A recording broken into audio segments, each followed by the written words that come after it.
quarantine been treating you? I know you do hair, so how has the adjustment been to outside being closed and shops being closed? Well, my life hasn't changed too much. I've been doing hair nonstop. I didn't never stop even though I was supposed to, but I got big girl bills and the government ain't gonna give me enough money to pay those. So it's pretty much been the same, except for I will say it's been a good thing. Since I can't go spend on food and clothes and whatever I waste money on, I was able to save a lot of money. I was able to save like $10,000. Um, Wow. I yeah, know seeing that amount of money, like just saving from not being able to be outside, go out, or eat out every day, or dine out. I know seeing that it's like, wow, I've really been mishandling my money. Even for myself, I've been seeing like, wow, I could have saved so much more money by just yeah, not spending or staying in the house. yes. So and it trips me out because it's like I know I make the money, but I don't see the money. Mm-hmm. So now it's just a good thing. So I bought a little SUV. I was able to cash out on an SUV, no car note, and then also like I'm able to save up. I'm really about to save up for a year worth of rent, so I won't have to work as hard, after June, July. I plan on moving and then just paying my rent up a year, and I'm able to do that because of this pandemic. So it's boring as fuck, but it's okay. Yes, and for me, the pandemic, I mean, it hasn't affected anyone in my family, and for the most part, I'm a stay-at-home mom. My boyfriend, he doesn't have a typical 9 to 5 that he has to go clock in for someone. My grandma's still been able to keep her job. So it hasn't affected anything in my life to where I see the negative. I'm able to have more free time. I'm not as pressed about bills or even like keeping up with my hair. Of course, I'll go get it done, but it's not the same bill it used to be if I had to wake up and go to work every day, or it was always somewhere I had to be out in the world. I feel more relaxed where I'm more at peace and able to, create content and do stuff like that. Yes, Um, definitely. Like the pandemic has definitely been good low key as far as being able to stop and focus on things. Because I am gonna do a new business venture. I was able to close the shop down and get done with it, so I didn't have to worry about that. But again, like just like you said, it hasn't affected my life. I don't know anyone who's had it. To me, it's kind of fake. I don't know what to believe, but in just my yes, I was opinion, gonna say I I don't don't want to be the believe it's ignorant real. person to be like, Yes, well, I don't like want to say I don't think it's real, because I feel like I had the coronavirus. I feel like my me too. boyfriend had the coronavirus and my sister had the coronavirus. And the Like in only reason January. for me, it was end of December, maybe November, I had it. And it started off my boyfriend being really sick. Like he was sweating chills, like our sheets was wet. He was throwing up. He had a headache. He was just like laying in the dark all day. I'm just like, okay, this is different. But I just shrugged it off as the flu. Then I got sick, and I'm at work during this time, and I'm only a few months postpartum, like 1 or 2 months, and I've had the chills, I have a headache, I have this terrible dry cough, my chest feels like it's caving in. But I mean, I was still going to work though, and I worked in a clinic at the time, but I would have the heat up on 85. Like, and I'm telling everyone who works there, like, it's so cold here. Why do you guys have on the cold air? My coworkers mad at me because I have them sweating. I'm like, I'm freezing. And my sister was sick. The only person in my house that didn't get sick was my son, and my son is breastfed. And now on Forbes, I seen a whole entire article about how they're researching the benefits of breast milk towards the coronavirus. So it just clicked in my head, like, that's probably what I had, because it's impossible for my son, even if I just had the flu or a really bad cold. He's never even had a runny nose before. Yeah, so I would say if I just feel like it's like the flu or anything else that happens. I think they're totally going overboard. I do believe that they are diagnosing people just to keep the numbers up with it so it can keep people scared. I don't know what the smoke screen is or what they're, keeping us I have focused on. I But have a small theory about what's going on. I think the coronavirus is a real thing, but what I think it is something that was man-made, and it did come from China, but I don't think it was an attack on us. I think that this is all a plan to keep Donald Trump in office, because from my understanding, I hope that I'm not incorrect, but it's a podcast. I didn't say I was a lawyer or an educated person. I think that it's a rule that if while you're in office, if we're in an act of war, or if we're in like a state of distress, like a global pandemic, they can't switch out who the president is. Donald Trump, well, I personally believe that he will get voted in again, but I'm sure he has a lot of doubt in his head that he may not be revoted. So I feel like that's why they shut down America and is making this big deal out of something. The numbers still aren't higher than HIV, and they barely want to teach you about sex in school. So y'all mean to tell me that you guys are going to risk another Great Depression over the numbers, and it's not matching up to the risks that they're willing to take. They done gave people, they gave me $1,700 already. My friend is getting almost $4,000 a month from unemployment. So it's just like, y'all want to give us all of this. Why? Like, you guys ain't never done nothing for nobody. Now y'all just giving us everything. Giving us free time, giving us free money.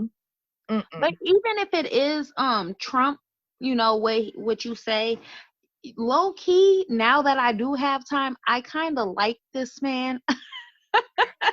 I'm happy. I do. I kind of like him. I'm not against him, truthfully, because when you think about it, when you're poor, black, or brown, like, your life doesn't change regardless who's in office.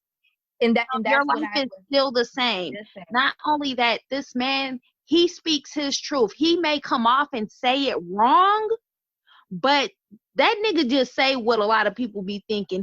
And the key word you just said, that nigga, he be doing a whole bunch of nigga shit. And yes, I know I shouldn't like it, but it's just relatable. It's like, I like the bluntness. I like the flat outness. I like calling it the Chinese virus, because that shit came from China. It is ignorant. It isn't the best way to go about things. I feel where we have presidents as Barack Obama and all these other people, they sugarcoat everything and cover everything up and put on the side, and nothing gets done.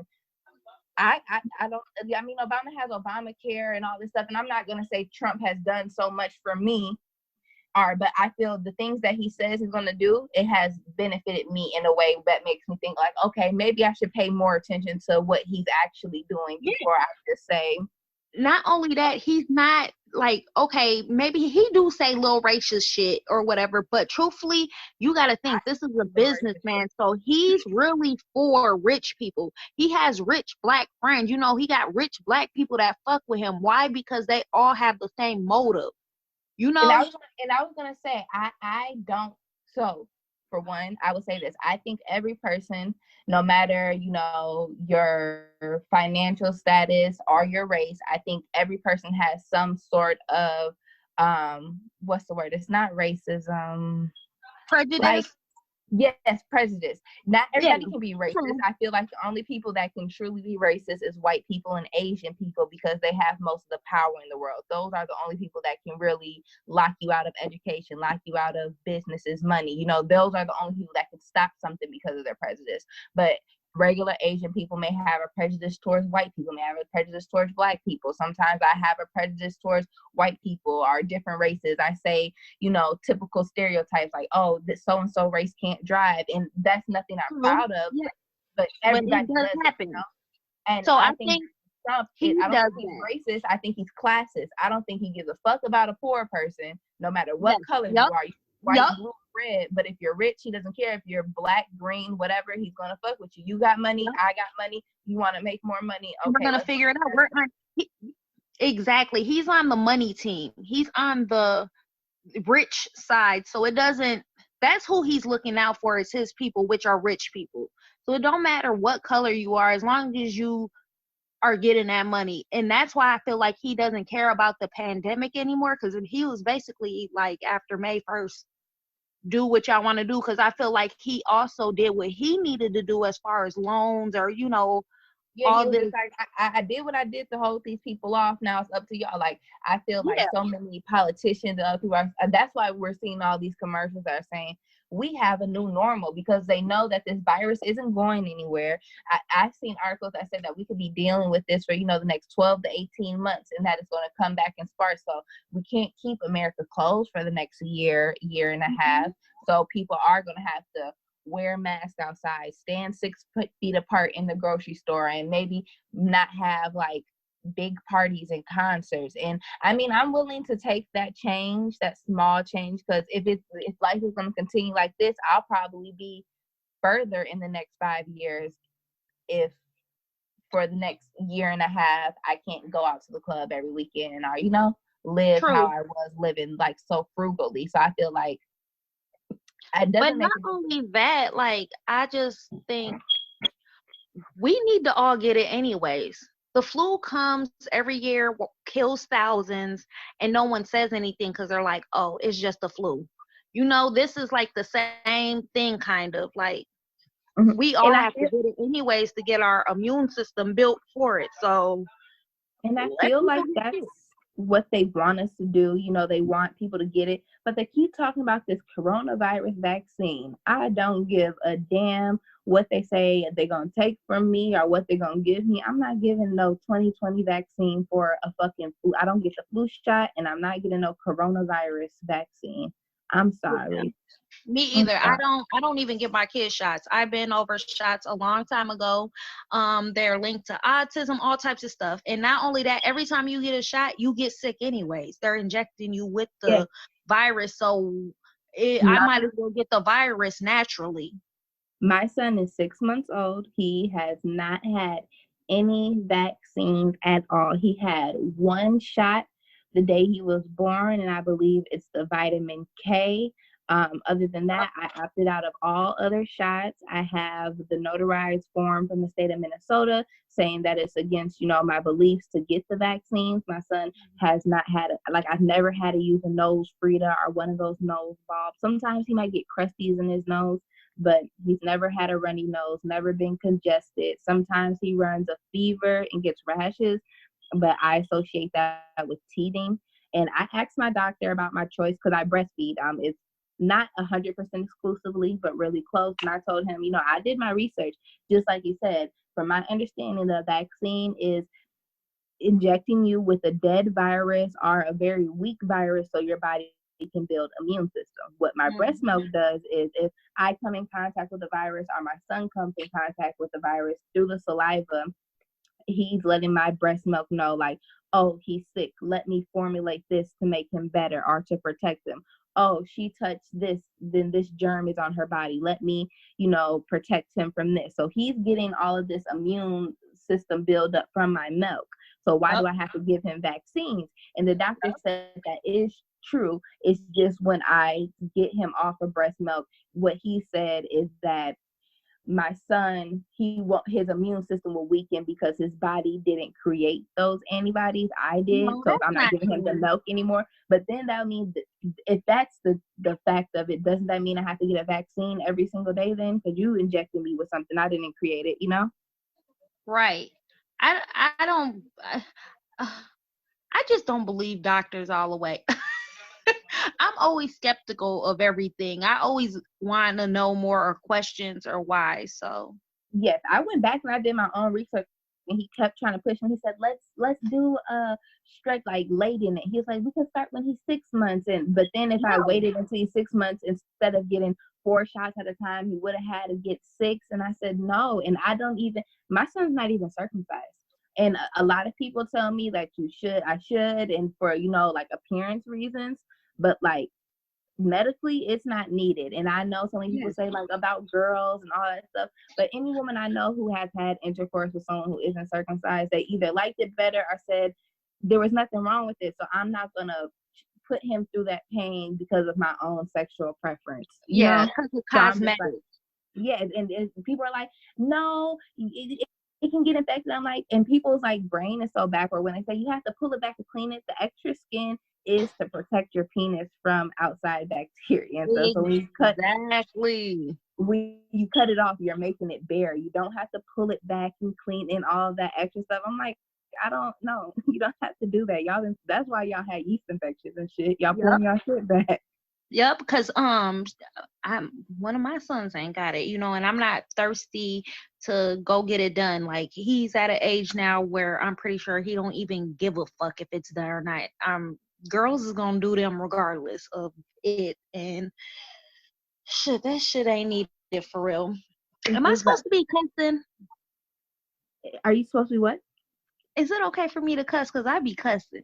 Oh yeah, it's perfectly fine to cuss. It is. I'm not trying to get no Disney endorsements. Okay, cool. But and that do people what was your reason for not circumcising? Was it due to not being covered by insurance? That's part of it. If it was covered by insurance, I might have did it. But I had a water birth in a birth center, so I wasn't in a hospital. I went home 2 hours after having my baby. There weren't a lot of nurses. It was me, my boyfriend, my doula, and a midwife. And the only reason I went to hospital is because I tore. I had to get stitches, and they didn't offer circumcision there. So I was like, okay. And then when I did call around to see about it because my boyfriend wants it for his son, and they wanted $340. And then after 2 weeks that everyone was telling me $600, some people was telling me that I can't get it done because I didn't have prenatal care there. I'm like, it's a lot of stuff I got to go through to get this little skin cut off. And then you guys don't really numb them or anything. I just said, it's too much for me. But if he asks me later in life, I will allow him to do it because his older brother isn't. So I'm sure there may be situations where he'll notice he's different, or if he doesn't like it, then he can speak up. But well, I think the older they get, because my son's older and then I got a younger son, so I got 2 of my sons circumcised. The other one didn't get circumcised because at the time the state says it's not needed, it's cosmetic, so they weren't covering it. So I just left the shit alone. But I don't think it bothers him because I do ask him questions a lot, like, are y'all doing stuff? And because they at that age, but I don't think it's a big deal. If it was, he definitely would come to me and be like, all right, I need this shit cut. how is that experience? How old is your son? How did you say the oldest is? My oldest is 14. He'll be 15 in August. And then I have my middle son, he's turning 13 in June. So what does he say when you ask him, like, oh, are you doing stuff? Are you talking to girls? Because I know when I was 14, 15, I probably was like hiding his teeth already. Yes, me too. So and that's why I asked all of them, well, my oldest sons anyways, because I know at their age I was being too fucking grown, obviously. And I just asked them, like, are y'all doing stuff? And they're like, ew, no, mom, I'm a nerd, so I believe them. They said that the kids at their schools doing stuff, but I don't think right now they are. I showed them videos like, this is what can happen. But one thing I did, girl, look, I told them, like, you mess with a girl, your little thing gonna fall off. Look at I remember when I was around that age, the thing for us was blue waffles. Everybody was like, don't have sex, you don't get that blue waffle. Yes. So I do think you need to put a little fear in them. And I only did it, I just want to, because I know they're going to do it. I'm not one of them parents to be like, no, don't, you can't do this, because kids going to do what they want to do regardless. I know I did. I was just sneaky. It just makes you sneaky. So I'd rather for them to come to me. Like I told them, like, y'all can come to me and tell me not only that I want y'all to be able to protect yourself, because, there is STDs out here and stuff, and you just don't want to be labeled, a person that has had that. So because I don't care if you had chlamydia when we was in the 11th grade. I remember that shit today, and I'm 23. Yep. So I just be wanting them to be more precautious with it. Not only that, just safe sex anyways, because I don't want no motherfucking grandkids. Shit. When I think about, because I have a son too, and so when I think about that, though, I also want him to know, and maybe it'll be his dad's job, I don't know, but I also want him to, like, know that sex isn't just for him. Like, there's another person there you have to please, like that aspect. I feel so many people get focused on like, they don't teach kids or people in general, like, the full experience of sex. Like, they tell them, don't have no kids, don't get an STD, respect your body, but they don't, like, sex isn't about bad thing, and I feel like we should share information about both parts, like the bad stuff that can come from it, but also the good parts. And I feel like if people talked about it in that sense, people would have more respect for it, you know? I think I would talk about that later. Oh, no, not 14, but no, yeah, I'm just saying. I'm like, but no, I understand that because truthfully, I've had plenty of conversations with other women and they've never had an orgasm. And truthfully, I only had an orgasm 2 times messing with a dude. Like, but since I've been with females, it happens every time. So Me and my I think, boyfriend, we've been together 5 years, so we've been able to like learn our bodies really well to where I'm able to do whatever, you know. But I've been in an experience where it wasn't before. I don't think before I was with my boyfriend I actually ever have. So it's like, but I also was really young then. I feel bad for people who haven't. Like, why are you having sex then? yes, You know, yes. and like, what's the point? And not only that, I think my issue is I didn't never have it, so I didn't know. I mean, because Mm-hmm. it does feel good or whatever, but until I really had one, then I understood like this is what that is. But then not only that, I think as women, we want to stroke niggas' egos. So we don't tell them. I know I'm a liar. Like I used to lie and be like, yeah, I nutted. Didn't even bust. But just And to then make before them you do feel it, you like, don't even know. You might think you did, but then you're yeah. like, oh no, that wasn't it. So I think it's our fault too, because we stroke their egos enough, just to make them feel good like they the man and stuff. But nah, these when with, sex with ed having, classes. oh, they don't teach you nothing. I was just telling my friends, like, I feel like they should teach everything because they barely teach you about the STDs you could True. catch. Then you don't learn anything about like actually having sex or anything. Like niggas out here don't even know that hitting the cervix hurts. Like a whole bunch of stuff that people should know if you're gonna have sex and should be a part of sex education if you're gonna educate somebody on it. And I don't feel like porn is a true representation of sex. You know, if Man, someone's I watching hate porn, porn. I feel like porn is only for men, truthfully, because the women's always start off sucking the fucking penis for 10 whole minutes. So I gotta I fast skip that forward. part. I when I watch porn, I either watch women on women threesomes or like ghetto ass home videos. I don't like the shit with the script or nothing. I want some organic shit. Yeah. Fuck it, no sheets on your mattress. I don't care. Definitely watching Ebony, and I have a problem with watching double penetration. So I've seen that before, and something. whoever's listening, y'all look up Rico Strong. He actually freaks how I would want to freak. And not only that, like he eats coochie and everything. Like it's not all about just him. Mm, Like he and those does are it the right. perfect shows. And I feel like men don't get like that unless they're in a long-term relationship or they're just nasty ass nigga. You either gonna get good sex from a nigga that's fucking any and everybody all the time, or the person you have a strong connection with. You know, if you get somebody in the middle, like y'all been dating for a little while, you just like each other's sex, probably not. It's gonna be that bond for me as a person who's like, sex is mental for me too. So like, if me and my boyfriend, like, I'm not a person who likes ain't mad sex. If I'm mad at you, I'm not even in the mood. Nothing's gonna work. So please get off me, you know. But some people like getting in arguments to start sex. I'm the complete opposite. Do not argue with me the whole day. When you moved, was it hard doing that with having kids, or was it easy for you to leave from Minnesota to Chicago? We were just like, I'm done Well, here. I'm ready for a new start. actually, because I'm freaking half retarded, before I even, okay, so I had a friend that moved to Chicago like 9 years ago. So when she moved, I started coming down here. So I just got comfortable with it. But before I left, the first place I left when I left Chicago or Minnesota was Texas. I went to Texas. I didn't like it. It was too slow for me at the time. So from there, because I didn't want to go home, I went to Kansas City, Kansas. Kansas City, Kansas was actually like one of the best places. The cost of living was good. I got a job in 2 days, and I think because my kids are younger, it's easier for me to get up and go versus if they're older. So, I end up doing some crazy stuff, had to come back home.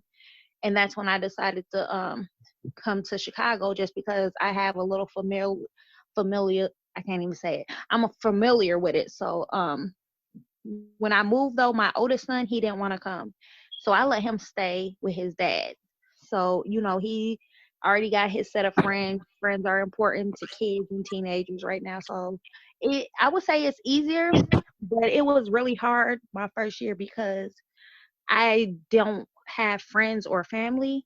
So I had to really grind. Like I came back to Minnesota every weekend on the Greyhound. Like people don't understand, like I struggled like my first year being here. I had to make sure I was paying rent. I had to do everything. So I had to I went back to Minnesota every Thursday through Sunday. I was on a mega bus every Mm-hmm. weekend to make sure I was making money and stuff. So it wasn't easy, but I always manifest stuff. Like I feel like I always be specific on what I need. So what gave me a big break was I always wanted to go viral was one. But not only that, I know I have to be successful, you low key have to have people with clout. Mm-hmm. You got to get in contact with them. People are followers, period. So once you get them Especially people with that got that the clout, hometown syndrome, people are followers. yes, Like even yes, doing a the podcast or local something girls. like this, people don't want to be on here until they see someone who they think is cool or see someone with a certain amount of followers, then that's when they're going to be like, oh, I want to do that. They're not going to come to get their hair braided until they see their favorite IG personality getting Yep, their hair braided. And it's like, yes, I mean, that helps, but it's just like, dang, that's all it takes. My talent ain't changed. The content didn't yep, change. It's just the person yes. who you see enjoying it. Now you like it And like, too? yep. Mm-mm. Yes, so I end up running into this girl named Gotti. At the time, I didn't know who the hell she was, but she ended up coming getting her hair done. And once I did her hair, I end up doing her hair, and it went crazy from there. Like people just start following me and start asking me to do their hair just based off her. And I guess she's a local rapper. She used to rap with Chief Keef and them, and she got a little story. She went to prison and all that. So, she got like a following base here, and it was crazy. And then like 2 days after that, I end up going viral. So after them two things happened, I didn't have to go back home no more to do hair unless I wanted to. So that's really what helped me. So I understand that you have to get people who have clout. Not only that, like moving to Chicago was one of the best things because it's such a bigger city. You'll have more of an opportunity to run into people with names. Like I almost got the chance to do Megan the Stallion's hair. Like that would Mm. have helped me so That I much. was like, that would have sent that shit through the roof. Yes, yes. Through the Like roof. I was able to build my clientele fast here. I was able to open a business. Like I was able to do a lot here. But I also feel like that goes with a lot of my manifesting and stuff like that. I'm real specific on what I want and need to get me So to the next w- thing. what do you consider manifesting? Because currently, right now, what I just started, I would say last week, I kind of just something came upon me, like just really a shift in my energy where I felt like, okay, you know what? I need to stop playing. I need to go out and get what it is I want, because I've always wanted the same things. I just never had the intentions or the effort behind it. So I created 2-week goals. I have like 4 goals that I'm trying to complete within. Well, I am going to complete within the next 2 weeks, and then I have some affirmations that I say every day. And I did something called um it's a 2-cup quantum shift. I think is the right word. The quantum jump, the Yes, quantum leap. quantum jump. Yeah. Yes, I did I that. haven't I haven't did that yet. I'm working myself up to that, but I am big on I would say manifesting is equal to praying. Just when you do it, you got Yes. to understand you have to be specific. And a lot of times I wasn't specific earlier when I start doing it. Like we do it all the time. We just don't realize it, you know, Mm-hmm. until you Even actually with realize. little stuff where you be like, damn, where is that remote? And you just walking around like, damn, I hope I find it, hope I find it. Then you find it in the place you look. Like, I think stuff like that, not magic, I don't think that's the word I'm using, but even small stuff like No, that, I no, really no. think that's the Magic power is of okay. you. See, I feel like magic is okay to say because when shit happens for me and I know I manifested, I asked for this, I wanted this and stuff, and it happens, I'd be like, I'm a witch. You know, but I see, and when I say the reason I be skeptical about saying magic is because, for one, I feel like it's not a strong enough word for the power of yourself. Two, it gives that witchy content to it, and it's like, I don't think it's witchcraft. It's just like, people who believe in God believe that you're a reflection of your God. So if you're a reflection of your God, why can't you have these powers for yourself? And like how you said, Yes, it's like praying. I think praying and manifesting are exactly the the same thing. same things. Yep. It's just the mindset of the person doing it. Whereas I will write affirmations and say, my podcast TYRA Talk of Quarantine series is successful, and when it happens and when it becomes successful, I'm going to be like, dang, I did that. Where if a person prays that same thought, they'll be like, dang, God did that. So you give your Yep. power Yep. Yep. away Yes. when you think of it like that. And Thank I would say that a you. higher power is guiding me to have these thoughts and to have the energy to do it. But do I think a higher power is doing it for me? No, because I'm down here putting in the Ooh, footwork. And I feel thank like you. that's where my differences with religion goes. And I believe in a higher power. I believe that there is some sort of afterlife. I believe in karma. I believe in the stars, the moon, and all of that. But what I don't believe in is the the portion of man that came in and wrote this book and created these church houses and created all these rules and all this, put so much negativity into something that is great. Because people who go to the church all the time say, if we tell them about manifesting, oh, that's the witch, you're saying a spell, but they are Yeah, in there they're drinking in there, God's. they're doing spells too, and that's why I do that. That's what, the older I get, the more I'm more spiritual. I'm searching for my spirituality. It's not God and Jesus and all that. Like that's cool for y'all or for whoever, but everyone doesn't have to believe that. And it's like when you don't believe that, like if you don't believe in like a God, like a Allah, a Buddha, a Jesus, people look at you like you're the devil. And I'd be like, actually, I'm the sweetest person. Y'all need to look at the people next to y'all in them churches and stuff. They the one And who I feel need God.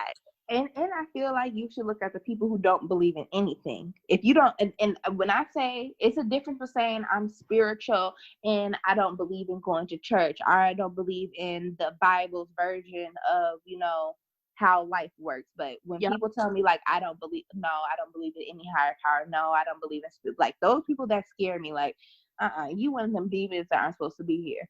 Yes, yes, yes. Because if But you then don't it's feel like, nothing. what got them to that point too? Because I believe in an afterlife. I don't believe we go to heaven or hell. I'm sorry, No, I don't. I don't think heaven or hell is real at all either. I honestly think I think a lot of the Bible is not talking about an afterlife. It's talking about our body Present life. and how our spirits work with energy. So when I think of hell, I think that about people who vibrate at a lower vibration. Yep. Your life is a reflection of how you think of it. So if on the inside you feel rich, you feel successful, you feel beautiful, you just have an abundance of joy and peace to you, that's how your life will be. But if on the inside you're anxious, you're upset, you're mad, that's going to be a reflection of your life. Those are going to be the kind of events you're pulling to you. So I feel like Yep. that hell and heaven is when you're at a higher vibration and you are manifesting the life you want. Because anytime I've ever kind of got a description of heaven, it's going to be everything you want, all the people you want to see it, so it's just like, that's what I consider to be manifesting, or my divine purpose is what I want. So it's just like, I think the Bible is code for the things that I'm growing to believe and finding more about. like one thing I always say is like when God, when I think they're talking about Jesus, I think Jesus is a word for the sun, because you know sun gives us life, and they say God or Jesus gave us life. He rises and he says, you know, Jesus died and he rose. So it's like maybe that's what they're talking about. Not even maybe, I know that's what they're talking about, because that's the only thing that makes sense. You know, a man can't walk across water, but the sunlight can, you know. So it's like Yes. that makes sense to me. And sun, as a Black woman, that is what gives me life. You know, that powers my melanin, that energizes me. So I But really not think that. only that, like I feel like it's a lot of stuff we don't stop and think deep, because I feel like if we really did have women in charge, the world would run way smoother than what it does being a man's world. So much, it will Because be more peaceful. There will be more yeah, because organizations. yeah, but think about it. Who's really the head of the household these days? Women. We give our men the good advice. We push them to be better. We take care of the kids. We carry stuff on our backs that men couldn't handle. We're birthing these kids. That's why I be like, the only thing I hate in the Bible is when they say Eve came from his rib. How? Kids come from us. And I feel like that's where I feel like a man came in and said, you know what, women are beneath me. That they put that idea in there to, you know, reiterate that, you know, like they're like, no, I want people to know that women need to listen to men. That was somebody who was insecure, and they just Yep. rewrote a new truth. That's the power of words, the power of books, or Yes. even like Yes. people who are putting stuff on blogs and internet. 10 years from now, someone might see it and be like, oh, this was going on. You know, all the stuff we're posting about the pandemic, this shit's written in stone now. 20 years from now, someone's going to look back and think like, oh, this is what they were going through. This is what they said. So all these little jokes we have, someone can take out of context 100 years from now. They're going to be like, oh, this is what's going on. And it was an Instagram joke or a meme, you know, and they don't understand because they weren't here. So I feel like that's the same thing about the Bible. Like we're reading all these stories from thousands and thousands of years ago. These people are so naive. They don't know anything about nothing. So how are we going to believe them, you know? Like, why are we believing what these people 3,000 years ago said? They don't know nothing about nothing. They barely taking baths, but they telling me how the world works and what's going to happen to me in the afterlife, you know? True. And not only that, we start to forget that shoot, everyone kind of goes through the same type of thing. So back in the day, what we see or think is present is in Revelation, they may have been going through something similar back in the day, and that's why they can relate to that. Yes. And I was going to say, and so many people have lived. But my grandma, she's in her early 60s. She's lived through slavery, not slavery being abolished, but she's lived through segregation being abolished. She lived through having the first Black president. She's lived through Ebola. She's lived through, what was the other one? The swine flu, now the coronavirus. So I feel like if I'm Generation X, you're a millennial, is those the baby boomers? Like, I feel like they're going through and seeing everything. And it's like, those people are very wise. That's why I really appreciate my grandma in my life right now. Yes. Yeah. Yes. But I also think that that's another thing for the coronavirus is the depopulation and stuff like that. Like Have you it's ever heard of very these stones? Where are they located? I think they're located in Georgia or maybe Washington or DC. It's these let me Google it. It's these stones that have all these rules that are supposed to be what's considered the New World Order. They don't know hmm who built it or where it came from, but it says stuff like keep the population under like half of what the population is now, and it has all these laws. And I'm like, who wrote these laws? Who are they for? And then it's like you see all these things come into fruition, like, okay, people are dying. Certain countries have limits on what the population is going to be.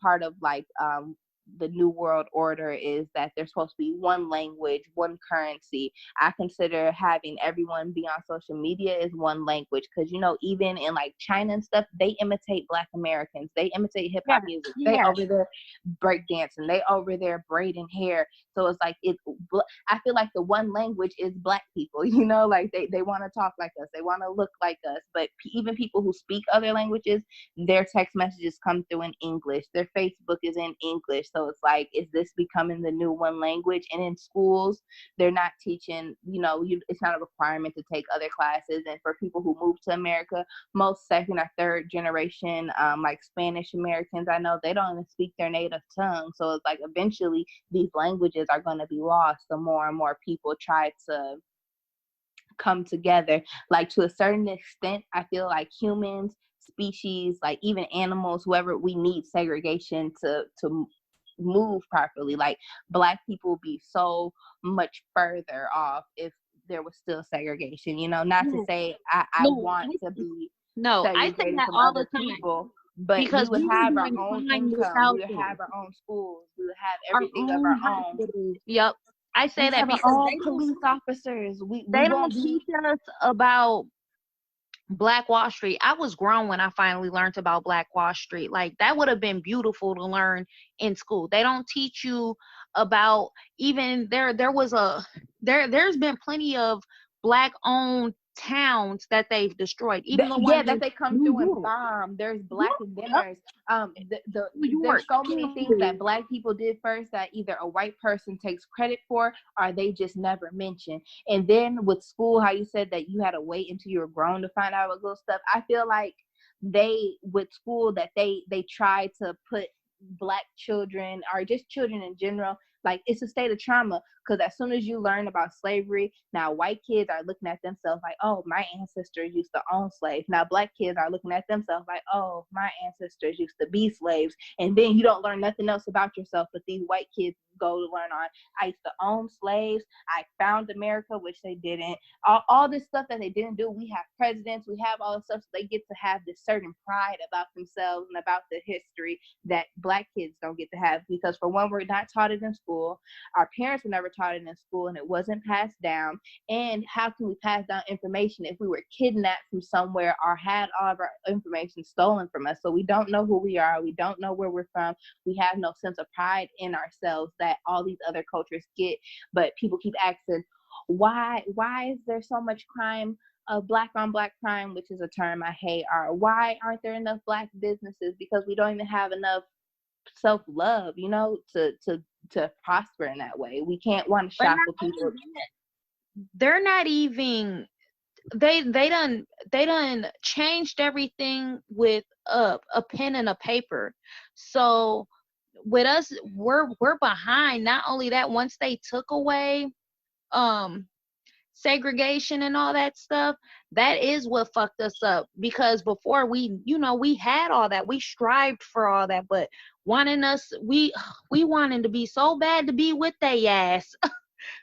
It just put us all We the way gave back. them all the power. And one thing I don't know it, but that I wonder about, is I wonder how integration works, because I know darn well that white people ain't integrate to no Black schools. So y'all No. need to tell me that all these Black people gave up their schools, gave up their hospitals, gave up all their stuff to go, okay, I'm gonna take them out of my all Black school to send them with the white kids. I'm gonna stop working at this all Black hospital to go work with some white people. I'm gonna stop, take my money out of this all Black bank to bank with white people. Like, They learn to redline us. So they especially being in Chicago trips me out, because for it to be such a big city, it's segregated as hell to this day. It's horrible here. That's another reason I I was have. gonna say, I love Chicago, but I probably love it for all the wrong reasons. Like, I'm Yeah. not the person that when I come to Chicago, I'm not downtown, maybe my hotel, but I'm right out west, and that's like, but that's what I like though. But it is crazy that how you can be downtown and walk, 10 blocks down, and now you in the middle of a shootout. Like, how are people so close to all this money and you guys can't help these inner cities, And it's not even about helping inner cities. They did that to those cities, because when they took down all those projects and integrated all those different neighborhoods, the government and the police officers, those people weren't naive to what was going to happen when they integrated all those projects together. They knew, and they got the outcome they wanted. I feel like that's population control too, because I've seen so many different articles and stories of people talking about that they were just walking down the street, and in the alley they saw a crate full of army military grade guns and stuff like that. And I believe that to be true, because where the hell do people be getting these fucking guns from? I mean, or even the drugs too. Come on now, we're getting these pills in our neighborhoods and all that type of stuff. Niggas ain't no chemists. We ain't got chemists. I mean, we do, but we ain't got chemists for real. So who's doing that? All this stuff is being introduced and brought into our neighborhoods. Not only that, like the first year I moved here, I forget what they was doing. They had a semi trucks. They would park them in the hood and have Jordans and Louis Vuittons in there and leave it cracked. Y'all are doing that on purpose. And when they got caught, then they issued an apology and stuff like that, because they was catching them people going in and then arresting them. Y'all are doing that on purpose. But like, what is y'all point? And then I even heard stuff like different stories of people who have been arrested or had things confiscated from them, that the amount of money that came back wasn't the right amount of money, but they can't speak up because they got it from crime, or they took a certain drug from them that isn't on any of their paperwork, and now they wondering like, dang, where'd my merch, where'd this product go? But for all you know, the police officer is either doing it themselves or redistributing it themselves. Like, it's all this dirty work. Have you ever seen the show Snowfall? Yes, yep. I actually love Snowfall because I'm like, look, they telling the shit how they did it anyways and how the government was in on it, which makes sense. And that's the only way it's Come on, that's we the only don't. way it's gonna work, because how no one from no hood is getting to the Mexicans. Like, you gotta know somebody that knows somebody that knows somebody, and it takes a lot to know that person. So I feel like somebody came here and they just picked a random person, just like in Snowfall. That CIA agent saw someone pushing a little bit of something and then took them to the next level, but all for his own, Mm-hmm. for his own needs. And in the end, are you caught up like to the most current episode? No, I haven't, cause girl, doing hair, I start something and then I finish. But I got it. The last thing I seen was when he shot his friend. Oh wow. Yeah, I My haven't. my heart hurts for you when you can use your quarantine to do that, to catch up on Snowfall. It gets so good. But I hope that after John Singleton passing, that it doesn't lose, the essence of the show. But it's really good. It really, really is. And I wonder, and it's crazy to see, like, I guess I wasn't there, but it's kind of like you can live through the crack epidemic, because I've seen New Jack City, I've heard stories, seen little stuff, but I feel Snowfall is like a nice, truthful, like, description of how it happens, of how they show the progression of someone smoking crack and then turning into a crackhead and things like that. I enjoy seeing that content. Do you feel like in Chicago that they have like a huge problem with drugs? Do you see that in your I everyday feel life? like they have a huge problem with drugs everywhere. Like, I feel like they've made drugs so acceptable now that, especially, I hate seeing girls popping pills. I hate girls saying they done took 3 of them. I hate seeing young people, even these prescription pills. Like, I hate seeing so many people not being able to cope with their reality. It's sad to me. And don't get me wrong, because I want to try a shroom, but And so here I smoke weed. In my lifetime, I have tried like prescription drugs, but not nothing like I've never been addicted to anything. I've never anything like that. But I have tried different things, so I can't be super judgmental about it. But it's just like I don't see how people can pop pills to have them nodding out all day and do that every day. Like, why are you doing that? Or yes, fizzles or whatever that is. I got your teeth jittering and all that. No, don't want it. I like some of the stuff. It's like I smoke weed a lot, but it's because it makes me feel good. And so I don't see how these drugs are making you guys feel good. But I've heard people tell me, like, to you it looks like I'm falling asleep or whatever it may be, but right now I feel like I'm having the best time of my life, because opioids, which is like Percocet and things like that, give you a euphoric feeling. So that's probably like the best you're ever going to feel. Like Percocet and fentanyl. I feel like fentanyl is like this new generation's version of crack. That's what's killing everybody. Percocets and yes, fentanyl and fake pills is killing everybody. And like right now we don't see it, but I guarantee within the next 5 years, if that, there's going to be all these documentaries and all this stuff about the opioid epidemic that killed so many people. Like, and it didn't even hit, like, now it's hitting inner cities. Before this was affecting, white people who are actually middle class and have money, because this is what stay-at-home moms would do all day. They'll go to the doctor, get prescribed Xanax, and just stay home and pop pills all day and become addicted. And it's like, it's crazy that doctors are putting these drugs into people's hands on top of the stuff that people are making themselves. Mhm. Mhm. I Girl, look, we could talk about that shit all day, but I do think, I don't know, I think it's a big problem. Like, okay, I'm not against weed. I'm not against shrooms. It's all this extra shit. And not only that, I've known three people so far, young people that have went to sleep after doing these drugs and never woke up again. You be Yeah. like, damn. Yeah, and they didn't even know, and it was just Like small as it's like just going to sleep. They didn't like go into convulsion. They didn't, crash their car. Like, damn, you just went to sleep. You thought everything was okay. The last thing that I think I want to talk about before we end this episode, I think I just want to circle back to manifestation and law of attraction. We didn't get into the how do you practice it, and what have you seen, as a result. Like, do you feel that some of the things that you're doing have come to fruition, that you've seen it in real life? Yes. Baby, I got stories. So, um, relationships. I was going through a bad relationship, and I said it like, I feel like I manifested, and it freaks me out to think about that, because then it means I kind of I've drawn this person into my life, a whole nother person, Mm-hmm. So, I was specific with that. Like, I don't want no one that goes out and kicks it and blah, blah, blah.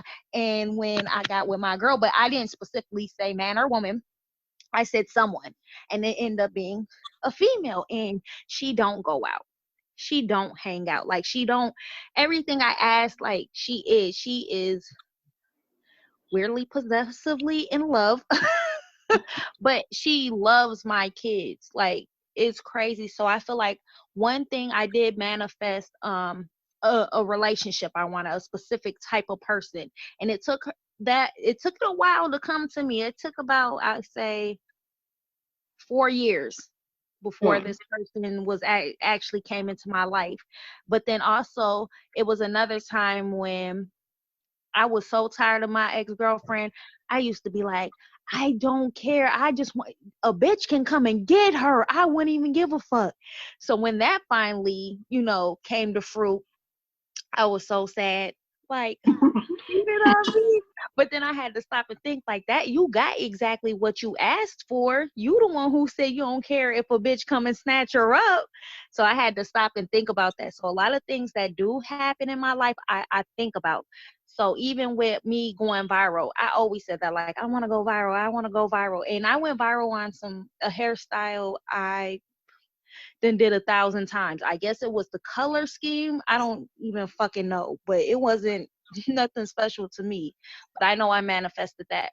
I also manifested it in the shade room. So that, not only that, moving to Chicago. Like, you'll be surprised when you manifest that what's for you is what's for you. And I tell people that all the time, because when I was moving to Chicago, I was driving down here. Me and my girl was looking for cribs, and my client randomly called me, a client from Minnesota, and she was like, basically like, "Where you at?" I'm like, on my way to Chicago. She's like, "You still looking for cribs?" So she sent me pictures. I'm like, "Okay, I like this one." She was like, "I'm finna make this nigga write you up a leak right now."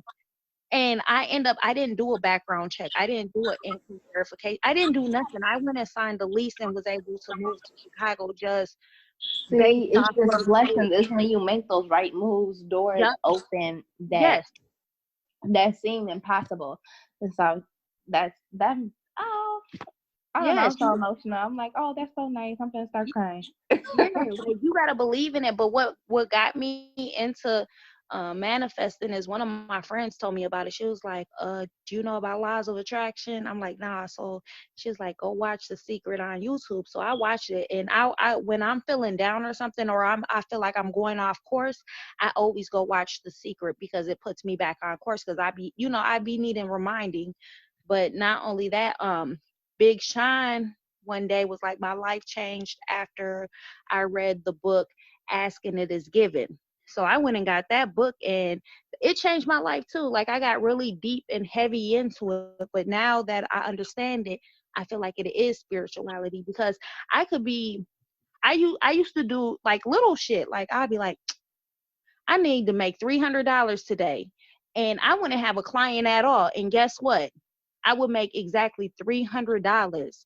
So I've learned to play with it. I've learned that your powers, you're really casting spells. That's why they be like, be careful what you ask for. You Mm-hmm. know? And what I learned too is the power of when I make statements that are in regards to me and stuff that I want to manifest, I speak about it as if it's already happened, as if it's already my current situation, and I believe it. And my intent behind anything that follows through with it is like I mean it too. So like when I read my affirmations, or when I write my goals and I go to put in the work behind it, it's just like I know the outcome is going to be what I'm envisioning in my head. You know, it's going to be this career that I want. So I see it. What practices do you take when you're manifesting? Is it just as simple as putting it out into the air and continuing to work, or are you taking like I think when they say you write your affirmations down, that's called scripting, or how we were talking about the 2-cup. Or right now, are you just in a space to where you just kind of think it and go I after it? think it, but you know what I do? I talk about it with every client, like my plans. Like, I plan on doing this. Not only that, Facebook, because so many people, is so much energy. People don't understand it. It's so much energy. People be like, don't put your every move on Facebook. But when I put it on there, I feel it, and you'll be surprised how many people will hit your inbox and be like, I believe in you. You motivate me and all that. And that when that stuff happens and it makes you feel good, it gives you that energy you need. To keep going. Yes, yes. So So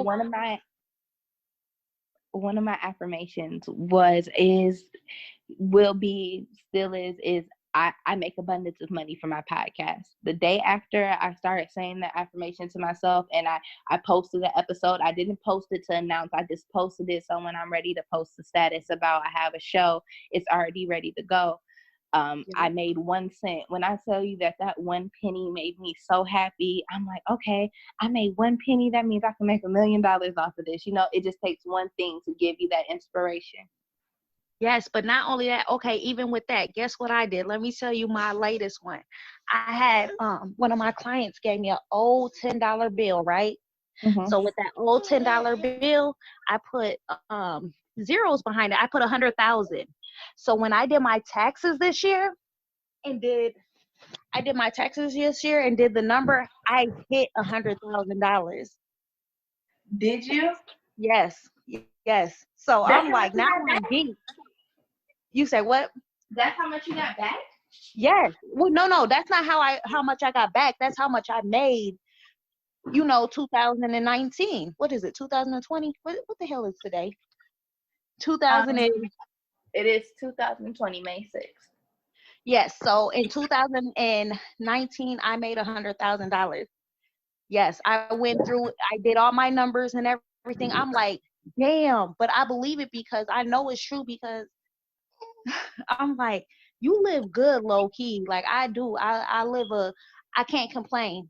I know I complain, but that's because I always strive for more. Like I just want more. I don't know why, but I don't want to be poor. I don't want this. I just strive for more. So when I seen that, now I done added 3 more zeros to that bitch. I just found a $2 bill that I've been holding on to. I actually got this as a gift from the birth center that birthed my son. Yes, So put some zeros behind that and hang it yeah. up. I have that under that old $10 bill. I have it under some crystals and sage. I think I'm gonna attach And mine to my I have my daily affirmations in my mirror, because I feel like if I look at it every day and read them every day and it's in my mirror, one day I'm going to look in the mirror and I'm going to see everything that I've been saying. So Yeah.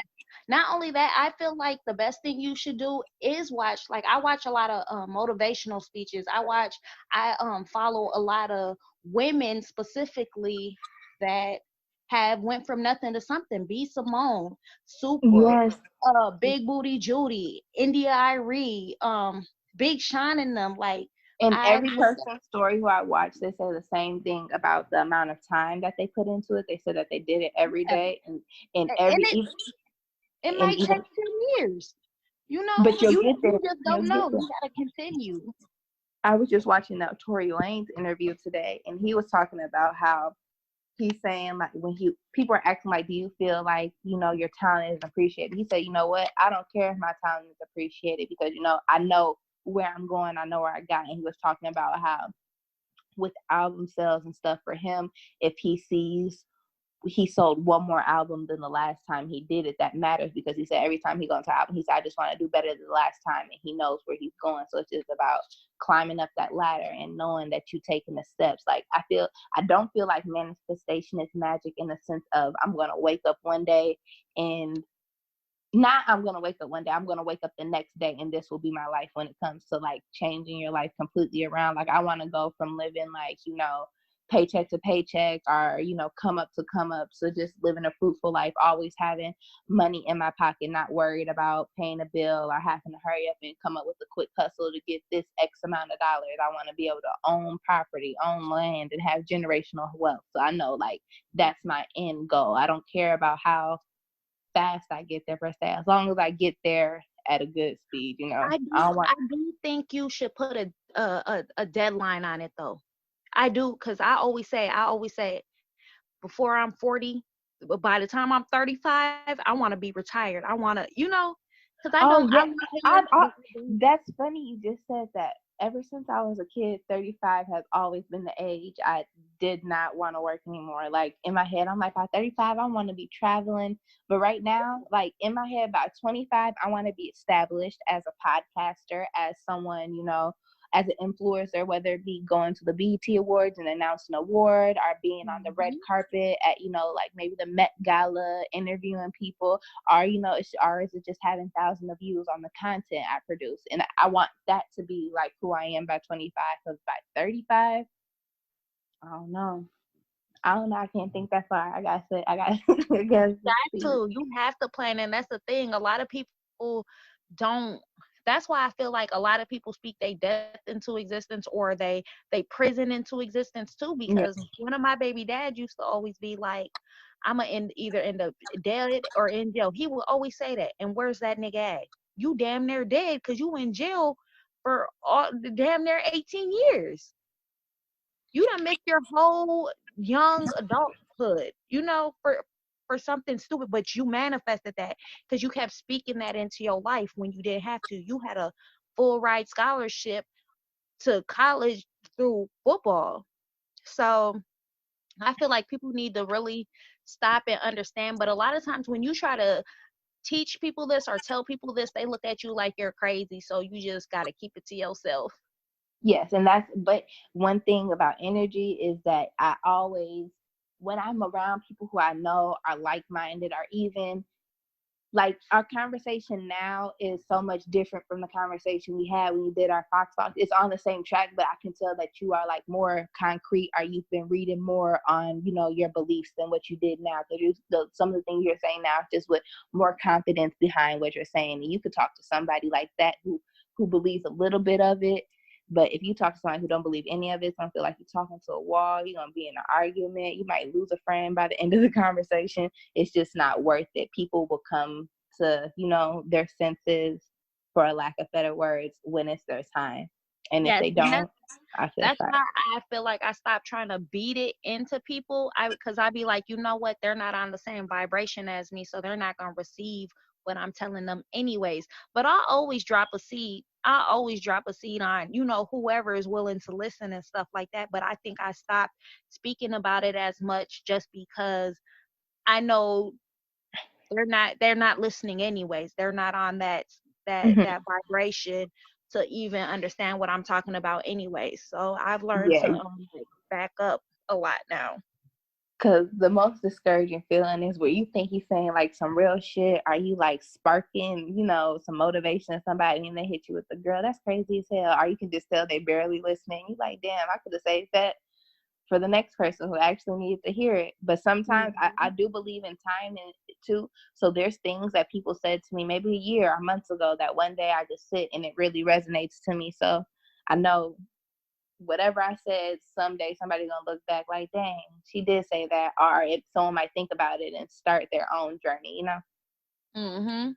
But before we end this episode, could you just let the listeners know your names and any upcoming events or deals or anything you would like to promote? Okay, so you guys can follow me on IG at lyric styles, well, lyric_styles. And then that's basically all the social media I do. um, and I don't have any up and coming events yet, but truthfully, I don't know. I know I'm about to be big